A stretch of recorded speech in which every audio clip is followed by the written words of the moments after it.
warahmatullahi wabarakatuh. Selamat pagi, selamat siang, selamat malam, kapanpun dan dimanapun kalian berada. Nah, sebelumnya kita udah belajar mengenai UML ya teman-teman ya. Mulai dari sejarahnya hingga diagram-diagramnya apa aja, dan dari literatur-literatur yang lain juga. Oke, hari ini kita akan membahas bagaimana sih cara identifikasi proses bisnis dengan menggunakan use case diagram. Oke, kita lanjut. Nah, jadi seperti ini ya. Kita mulai dengan identifikasi proses bisnis dengan use case diagram. Oke, use case diagram. Nah, jadi use case diagram itu bisa kita artikan sebagai ringkasan dari sistem kita gitu ya teman-teman ya, atau single picture. Di sini istilahnya adalah gambaran besarnya. Nah, jadi dengan kita melihat use case diagram berarti kita bisa menyimpulkan gitu ya, oh ternyata sistem kita akan seperti ini. Nah, seperti itu teman-teman. Kemudian isinya, use case itu sendiri, isinya adalah apa yang dilakukan user di sistem. Jadi bukan apa yang sistem lakukan ya. Jadi semisal melakukan login, kemudian ada verifikasi akun. Nah, verifikasi akun itu bukan dilakukan oleh manusia, bukan oleh aktor, tapi oleh sistem. Nah, itu nggak perlu teman-teman dimasukkan ke dalam use case diagram. Jadi use case diagram itu apa yang dilakukan oleh aktor di sistem, bukan yang sistem lakukan. Nah, nanti apa yang sistem lakukan masuknya ke setiap use case tadi dibuat activity diagram. Nah, nanti detailnya dijelaskan di activity diagram. Nah, seperti itu teman-teman. Terus use case diagram ini good for communicating with users. Jadi diagram yang paling enak ya dibuat komunikasi dengan user atau product owner-nya. Nah, selain use case di sini nanti kita akan bisa menggunakan activity diagram juga untuk dijadikan bahan komunikasi dengan user-nya. Gitu ya teman-teman ya.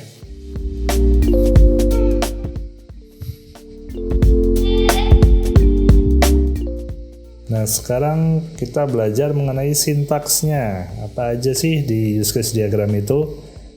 Jadi aktor itu boleh manusia atau sistem lain yang berinteraksi dengan sistem kita gitu ya. Nah, use case apa yang dilakukan aktor di sistem tadi ya. Kemudian di sini ada relationship-nya, ada hubungan-hubungannya, ada association, ada include, ada extend, dan ada generalization. Nah, itu nanti kita akan bahas di slide selanjutnya.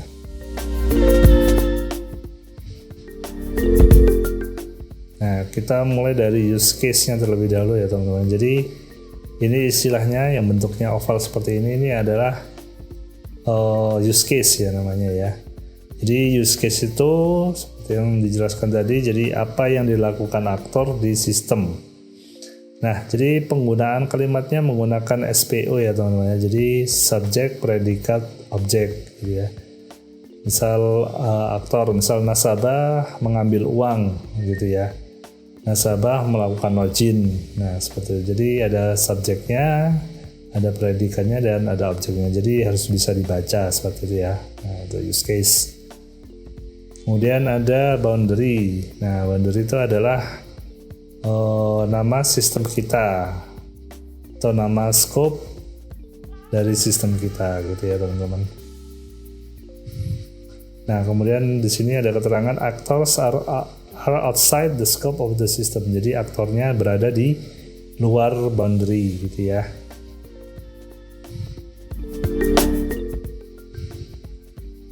Nah, ini ya teman-teman ya. Jadi aktor itu bisa manusia gitu ya, bisa sistem lainnya yang berinteraksi dengan sistemnya langsung. Jadi intinya seperti itu. Kemudian untuk relationship sendiri ada association. Nah, ini menghubungkan aktor dengan use case ya teman-teman ya.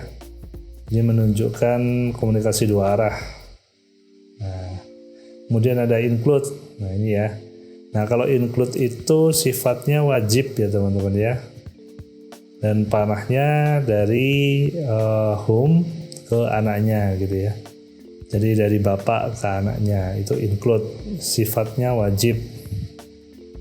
Nanti saya akan kasih contohnya. Kemudian selanjutnya ada yang namanya extend. Nah kalau extend ini istilahnya nggak wajib ya, opsional gitu ya.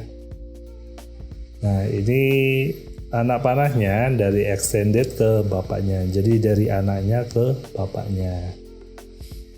Nah seperti ini ya contohnya teman-teman ya. Jikalau kita melakukan proses bersin gitu ya. Nah bersin ini include tadi kan wajib ya. Nah jadi kalau kita melakukan proses bersin gitu ya, maka include dengan menutup mata. Pernah nggak kalian bersin tapi nggak menutup mata? Nah seperti itu. Jadi include ini sifatnya adalah wajib.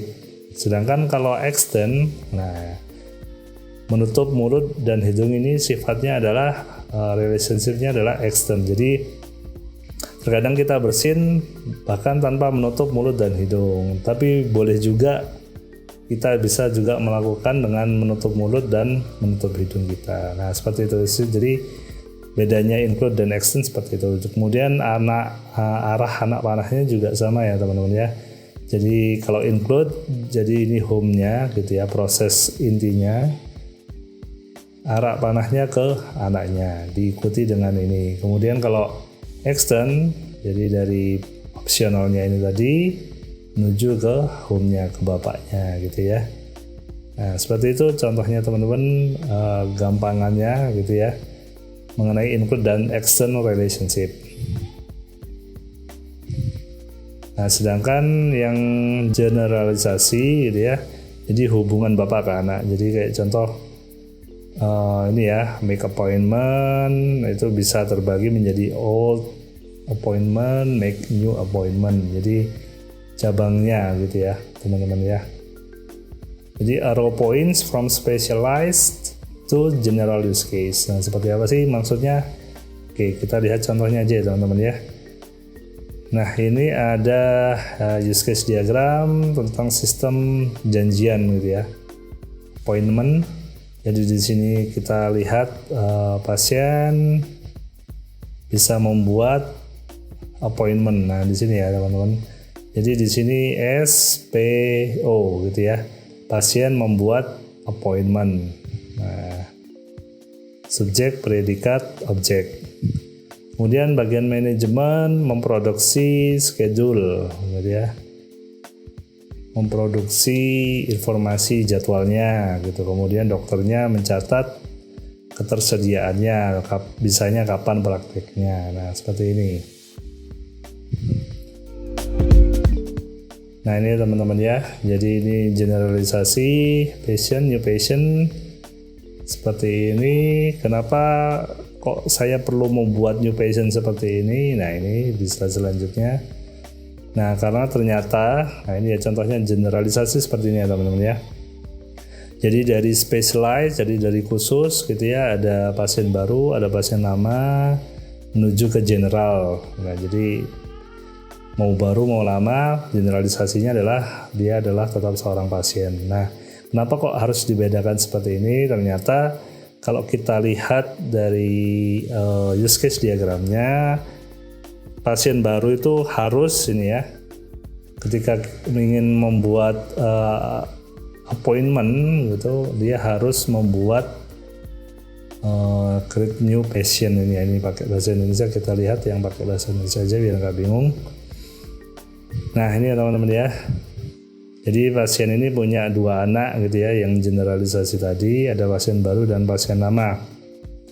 Nah kalau pasien lama membuat janjian nggak perlu membuat kartu baru gitu ya teman-teman ya, tapi perlu mengupdate data pasien lama. Nah update data pun ini nggak wajib juga sifatnya ya teman-teman ya, karena ini sifatnya adalah extend, jadi opsional aja. Dan anak panahnya dari anak ke bapaknya. Nah tapi membuat janjian konsultasi untuk yang pasien baru, dia wajib untuk membuat kartu pasien. Jadi menggunakan include.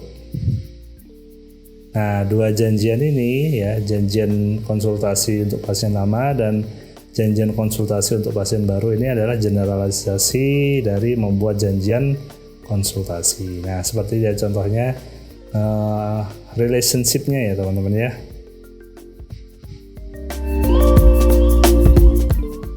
Nah, ini kemudian ada extend opsional ya teman-teman ya, mengatur cara pembayaran. Nah, ini tidak harus diatur di depan juga nggak apa-apa. Nah, sekali lagi, jadi use case diagram itu menunjukkan apa yang dilakukan aktor di sistem. Jadi bukan alur dari sistem ya teman-teman ya. Nah, use case diagram ini tidak menunjukkan alur. Kemudian tidak terus semuanya ini digandeng-gandeng gitu ya teman-teman ya. Use case ini digandeng semua. Jadi tiap use case itu pasti ada anak panahnya gitu ya. Relationship itu tidak seperti itu ya teman-teman ya. Misal pengguna gitu ya. Pengguna melakukan registrasi. Nah, di sebelah kanannya sini ada admin ke use case menyetujui registrasi. Terus kita hubungkan antara use case yang melakukan registrasi tadi dengan yang menyetujui registrasi. Nah, efeknya apa? Kalau kita hubungkan seperti itu, nanti penggunanya akan bisa melakukan approve registrasi gitu ya, bisa melakukan menyetujui registrasi, padahal seharusnya yang menyetujui registrasi adalah adminnya. Jadi nggak perlu dihubung-hubungkan dan juga tidak menunjukkan sebuah alur ya kalau kita menggambarkan sebuah use case diagram itu. Nah, seperti itu teman-teman. Nah, ini use case diagram sistem ATM. Nah, kalau kita lihat use case diagramnya gimana sih? Nah, ini versi sederhananya ya teman-teman ya. Jadi big picture dari sistem kita tadi ya, seperti yang saya jelaskan di awal. Jadi gambaran besarnya sistem ATM itu seperti ini. Oh, sistem ATM itu punya satu nasabah gitu ya. Nasabah ini bisa memasukkan PIN, bisa mengecek saldo, mengirim uang, mengambil uang, dan melakukan logout atau mungkin keluar sistem gitu ya. Nah, ini adalah 5 fitur besarnya. Nah, ini versi sederhananya ya. Nah, kalau kita lihat, nah ini kalau versi yang ada kita tambahkan include dan extend. Nah, seperti ini ya. Jadi login. Nah, kalau login kita lihat tadi kan memasukkan PIN. Oh, ternyata sebelum memasukkan PIN kita harus memasukkan kartu terlebih dahulu. Nah, ini ya teman-teman ya. Dan dua-duanya kompleks dan harus dipisah. Masukkan kartu itu include memasukkan PIN. Nah, transaksi di sini semua cek mulai dari cek saldo, ambil uang, itu jenis transaksi aja ya teman-teman ya. Nah, melakukan transaksi ini boleh kita pakai extend karena gak semua wajib dilakukan. Jadi ini boleh dilakukan, boleh tidak, boleh dilakukan, boleh tidak. Nah, seperti itu teman-teman ya. Dan ini anak panahnya adalah dari anak ke bapaknya. Nah, kalau include dari bapak ke anaknya. Nah, sistem lain supaya gampang ini ya teman-teman ya. Ini saya ambil literatur dari Pak Romi. Jadi beliau menggambarkan sistem seperti ini sebenarnya bukan standar ya teman-teman ya. Hanya sebagai gambaran aja biar gampang. Timnya hanya untuk mempermudah aja gitu ya. Nah, jadi bukan sebuah standar. Nah, jadi mengecek saldo nanti yang hubungannya ke sistem core bankingnya gitu ya, mengambil uang ke sistem core banking. Nah, ini jadi aktor nggak harus manusia, jadi juga bisa sistem lainnya gitu ya. Jadi bukan sistem ini tapi sistem yang lain gitu ya. Oke, nah ini versi normalnya seperti ini ya teman-teman ya, sistem yang lebih bagus lagi. Jadi masukkan kartu, include memasukkan PIN. Nah, di sini ada petugas teman-teman.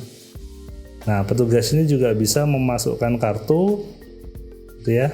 Petugas ini bisa memasukkan kartu, tapi dia update informasi kotak deposit.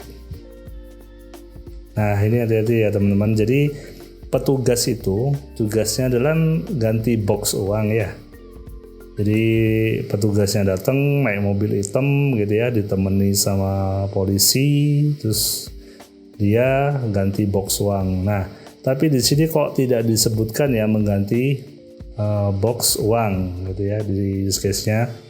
Nah, karena apa? Karena itu adalah hardware ya teman-teman ya, fisiknya mengganti uang. Nah, di sistem kita tidak ditulis mengganti box uang, tetapi mengupdate informasi kotak deposit. Nah, seperti itu teman-teman ya. Bisa lagi ada kurir gitu ya, kurir mengantarkan pesanan. Nah, itu salah ya teman-teman ya. Jadi mengantarkan pesanannya bukan di sistem kita gitu ya. Di sistem kita seharusnya adalah mengupdate progres pengantaran pesanan. Nah, jadi ngantarnya tidak dimasukkan ke dalam use case-nya gitu ya. Nah, terus ini ya, kalau kita lihat ini Musikpedia yang sudah kita bahas sebelumnya, bentuk use case diagramnya seperti ini ya. Jadi yang jualan musik di mall udah bangkrut, jadi si pemiliknya harus jualan lewat online aja, jadilah Musikpedia ini. Nah, di sini pengunjung bisa melakukan registrasi, kemudian bisa melihat daftar lagu gitu ya. Nah, pelanggan di sini juga bisa melihat daftar lagu, melakukan login dan logout. Tapi kalau pengunjung enggak gitu ya. Pengunjung cuma bisa melihat daftar lagu dan action memutar trial lagu. Nah, seperti ini ya contohnya teman-teman ya. Jadi melihat daftar lagu diikuti dengan action memutar trial lagu. Jadi hanya melihat aja tanpa perlu memutar trial lagu juga bisa gitu ya. Jadi trial ini opsional, boleh diputar, boleh tidak. Nah, itu adalah extend. Jadi dari anak ke bapaknya gitu ya. Nah, kemudian pelanggan juga bisa mengubah data pribadi, kemudian melakukan pembelian lagu gitu ya. Adminnya juga dia login dulu. Nah, ini sebenarnya use case seperti ini tidak kemudian kalian jadikan patokan ya teman-teman ya. Kalian sebenarnya untuk pembuatan use case ini bisa terserah kalian gitu ya. Misal mau di login ini dijadikan include, sebenarnya bisa gitu ya. Sebenarnya nggak ada yang terus apakah dengan begini terus ini salah, jadi enggak ya teman-teman ya. Ini bisa benar. Kalau kalian ingin menambahkan relationship yang lain, selama itu masih rasional sesuai dengan kaidah dan aturannya, itu sah-sah aja gitu ya teman-teman ya. Nah, jadi proses pembuatan diagram use case diagram itu seperti itu. Oke, untuk hari ini cukup sekian mengenai penjelasan tentang use case diagram. Jika ada pertanyaan, kalian bisa tanyakan di kolom komentar. Jika saya ada salah, mohon maaf sebanyak-banyaknya. Kita ketemu lagi minggu depan dengan pembahasan diagram yang lain. Saya tutup. Assalamualaikum warahmatullahi wabarakatuh.